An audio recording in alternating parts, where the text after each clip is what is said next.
Hey there, fellow knowledge seekers, and welcome back to the deep dive. Before we get started, quick reminder to hit that like button, subscribe to the channel, and tap that bell icon so you don't miss out on any future deep dives. Today's episode is really interesting. We're tackling a concept that's super relevant for anyone who's interested in the environment, especially those prepping for the UPSC exams or just diving deep into ecology, in school or college. We're talking about ecological pyramids. They're like blueprints, I guess you could say, for understanding how energy flows through ecosystems. Yeah. Ecological pyramids are really fascinating because they give us this visual snapshot of the relationships between all the different organisms. Imagine a pyramid, right? The classic kind, wider at the bottom, narrowing as you go up. Well, in ecology, each level of that pyramid represents a trophic level. Trophical is okay, yeah. I feel like I've heard that term before. Can you break it down for our listeners who might be new to the concept? Absolutely. Think of it this way. We all know about food chains, right? That classic example, a plant gets eaten by a grasshopper, the grasshopper gets eaten by a frog, the frog gets eaten by a snake, and so on. Well, each link in that chain is a trophic level. So the plants, being at the base of the food chain, are the first trophic level. Exactly. They're the producers, making their own food from sunlight. Then you've got the herbivores, like our grasshopper friend, munching on those plants. They're the primary consumers, the second trophic level.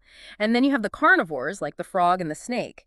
And they're the secondary and tertiary consumers forming those higher trophic levels. Okay, yeah. I'm starting to see how this pyramid structure comes into play. You've got the producers at the bottom, supporting a smaller number of herbivores, and then even fewer carnivores at the top. Right. And that's often the case. But here's where it gets really interesting. There are actually different types of ecological pyramids, each telling us a different story about the ecosystem. We've got pyramids of numbers, pyramids of biomass, and pyramids of energy. Okay, let's break those down one by one. What's the deal with this pyramid of numbers? The pyramid of numbers is probably the simplest to visualize. It basically shows us how many individual organisms there are at each trophic level. So you might have a classic pyramid shape, like in a grassland ecosystem. Think tons of grasses at the base, then fewer grasshoppers, and even fewer snakes at the top. Makes sense, but hold on. Doesn't this get a bit messy?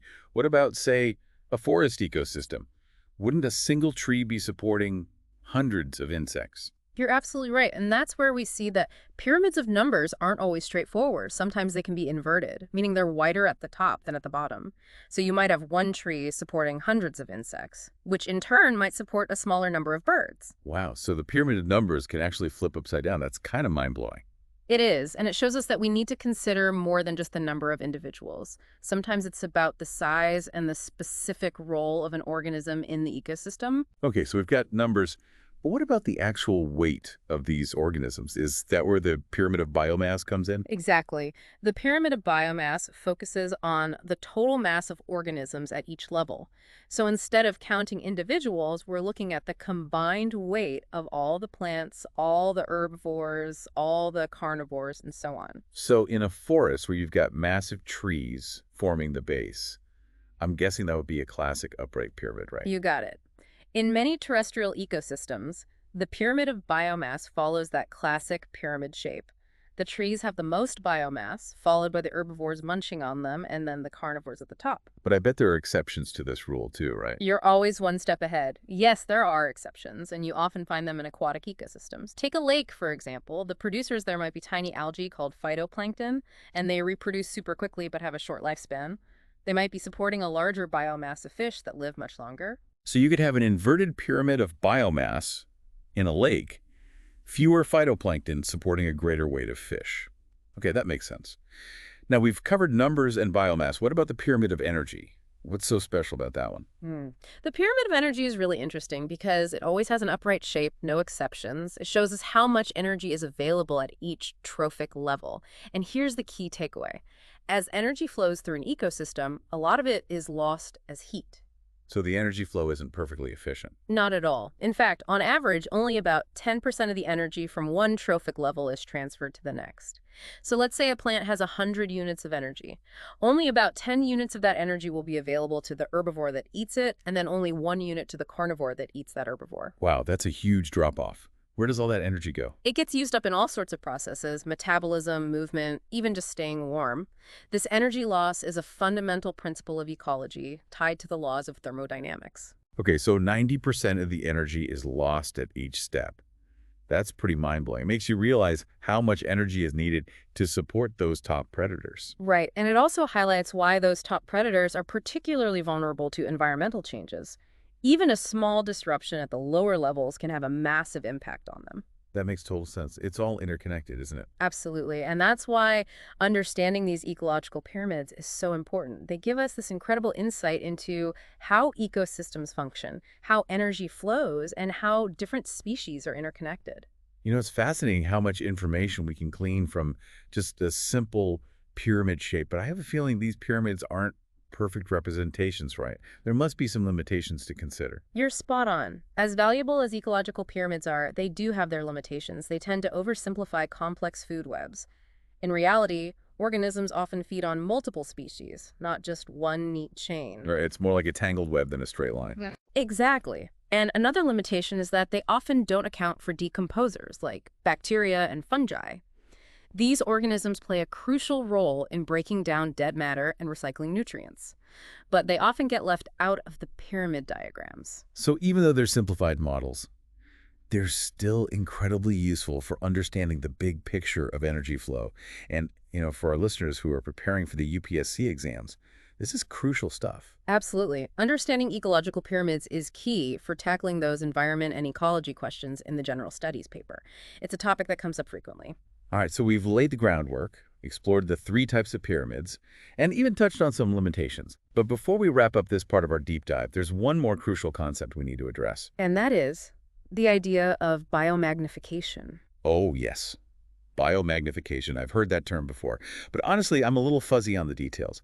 Can you refresh my memory and perhaps our listeners as well? Okay, so think of it like this.